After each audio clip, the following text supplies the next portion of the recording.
जब आप भारत की विरासत की बात करते हैं तो मेरे दिमाग में बप्पा रावल आते हैं, मेरे दिमाग में महाराणा उदय सिंह आते हैं, मेरे दिमाग में महाराणा प्रताप आते हैं, मेरे दिमाग में अलाउद्दीन खिलजी नहीं आता, मेरे दिमाग में बाबर नहीं आता, मेरे दिमाग में अकबर नहीं आता। मैं इसका क्या करूं? अमृत मंथन जब होगा अमीश, तो सिर्फ अमृत नहीं निकलेगा, थोड़ा सा विष भी निकलेगा। लेकिन हमें उस विष से घबराना नहीं चाहिए, हमें उसका सामना करना चाहिए। एक बार आंखें खोलने की जरूरत है, अपने इतिहास की तरफ देखने की जरूरत है कि जो हमारा अतीत है उसको कैसे अलग अलग टाइम पे, अलग अलग कालखंड में अलग अलग लोगों ने अपने फायदे के लिए ट्विस्ट एंड टर्न किया और कैसे हम उसका शिकार बनते गए। मुझे फिल्म बहुत पसंद है मुगले आजम, अच्छा ड्रामा है, अच्छी कहानी है, लेकिन जो दिखाया गया है उसका सच्चाई से कोई लेना देना दूर दूर तक नहीं है। हमारी प्रॉब्लम यह है कि उस जनरेशन से लेकर आज तक जो हमें पर्दे पे दिखा दिया गया, हमने इसको सच मान लिया। हमने कभी इतिहास के पन्ने पलटने की कोशिश नहीं की, हमने द ग्रेट मुगल मान लिया और यह नहीं सोचा कि जिसको हम द ग्रेट मुगल कह रहे हैं ये वही आदमी है जो आगरा के किले के सामने मीना बाजार लगवाता था और लड़कियां जाके पसंद करता था, अपने हरम में भेजता था। और फिर आप गलती करते हैं कि एक फिल्म बनाते हैं जिसका नाम है जोधा अकबर। मतलब जोधा अकबर आप उसे लव स्टोरी की तरह प्रेजेंट करते हैं कि ये बड़ी शाश्वत प्रेम कथा है जोधा अकबर। वो तीसरी पत्नी थी, अगर यहां भी बात रुक जाती तो हम मान लेते कि चलो अच्छी लव स्टोरी थी। तीसरी पत्नी के साथ अकबर ने जिंदगी भर शादी का पवित्र बंधन निभा दिया। जोधाबाई के बाद 9 शादियां की हैं। कुछ इतिहासकार यह भी मानते हैं कि तकरीबन 36 शादियां की थी अकबर ने। यह कौन सी मोहब्बत थी?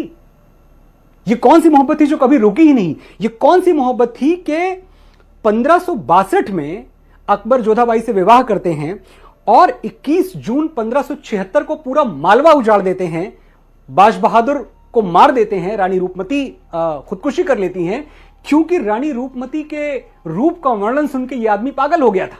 अकबर के बारे में यह सुनते रहते हैं कि भेष बदल के घूमते रहते थे। भेष बदल के घूमते थे, क्यों घूमते थे?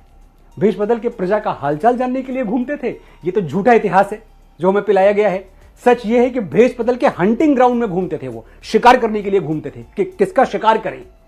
और ऐसा ही एक दिन था, इतिहासकारों ने लिखा है, जब अकबर रात के वक्त भेष बदल के घूम रहे थे और एक जगह नुक्कड़ नाटक चल रहा था। तो उस नुक्कड़ नाटक में जो कलाकार था वो रानी रूपमती की सुंदरता का वर्णन कर रहा था कि कैसे दुनिया में रानी रूपमती से ज्यादा सुंदर कोई और नहीं है।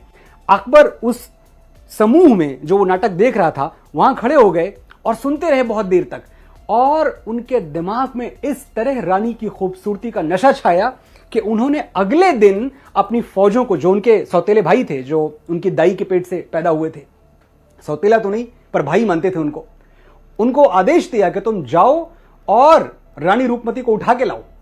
रानी रूपमती को लाने की, वो सती थी, रानी रूपमती थी, बाज बहादुर बहुत बहादुर थे। इन लोगों ने सरेंडर नहीं किया और अकबरी फौजों ने पूरा मालवा तहस नहस कर दिया। वो मालवा जो साहित्य का, संगीत का, लिटरेचर का, अदब का गढ़ था, जहां कोई बुराई ही नहीं थी। मैं ये कह दूं, अगर एक जो परफेक्ट स्टेट होता है, परफेक्ट ऑर्डर में स्टेट होता है, मालवा ऐसी जगह थी। अकबरी फौजों ने सब बर्बाद कर दिया। यह जोधाबाई से शादी के तकरीबन 14 साल बाद की घटना है। तो अकबर तो कहीं रुका ही नहीं, जब तक जिया अपनी हवस, अपनी वासना का पुजारी बना रहा। आप उसे मेरा हीरो ना बताएं, आपने आज तक बताया, मैंने आज तक मान लिया, अब मैं नहीं मानूंगा। अब मैं जाग चुका हूं और मेरे साथ करोड़ों हिंदुस्तानी जाग चुके हैं। जब हमें बताया जाता है कि हम इतने साल मुगलों के गुलाम रहे, अरे ये तो जो सिलेबस में पढ़ाया गया है वो झूठ है। हमें कभी यह क्यों नहीं पढ़ाया गया कि हमीर सिंह ने, महाराजा हमीर सिंह ने मोहम्मद बिन तुगलक को 6 महीने बंदी बना के रखा? ये चैप्टर में कहां है? कौन सी टेक्स्ट बुक में यह पाठ है? हमें क्यों नहीं बताया गया कि महाराणा कुंभा ने खिलजी को महीनों कैद में रखा? हमें क्यों नहीं बताया गया कि महाराणा सांगा ने दिल्ली के सुल्तान इब्राहिम लोदी को खटोली के युद्ध में पराजित किया और बुरी तरह पराजित किया? हमें 7वीं सदी क्यों नहीं गिनवाई जाती, जब बप्पा रावल ने मोहम्मद बिन कासिम को ईरान तक दौड़ा दौड़ा के मारा था? ये सब हमें नहीं पढ़ाया जाता। हमें तो पढ़ाया जाता है कि भारत में मुगलों का राज था, जबकि उनकी सल्तनत तो भारत की सल्तनत नहीं थी, दिल्ली सल्तनत थी। यानी कुल मिलाकर दिल्ली के इर्द गिर्द राज करते थे। अगर आप महाराष्ट्र की तरफ देखें तो छत्रपति शिवाजी महाराज का डंका बज रहा था, उनकी तलवारों के आगे किसी की मजाल नहीं थी आके खड़ा हो जाए। अगर आप साउथ की तरफ जाएं तो वहां के एम्पायर जो थी, जो वहां के राजा थे, वो बड़े मजबूत थे। राजस्थान कभी ये पूरी तरह ले ही नहीं पाए, गुजरात की तरफ ये पहुंचे ही नहीं। हम कहां की बात कर रहे हैं? क्या मजाक है ये? कौन सी सल्तनत और कौन सा मुगल साम्राज्य? जब हम एक वर्ड यूज करते हैं ना the Mughal of music, the Mughal of this, the Mughal of business. पहली बात तो ये सोच बदल दीजिए, क्योंकि ये सिर्फ भगोड़े थे और ये बाद में लुटेरे थे। इनकी तीसरी कोई पहचान नहीं है। भगोड़े और लुटेरे, तीसरी पहचान जो दी है वो इस देश ने दी है और हमारी नपुंसकता ने दी है, क्योंकि हम चुपचाप सुन गए और सह गए।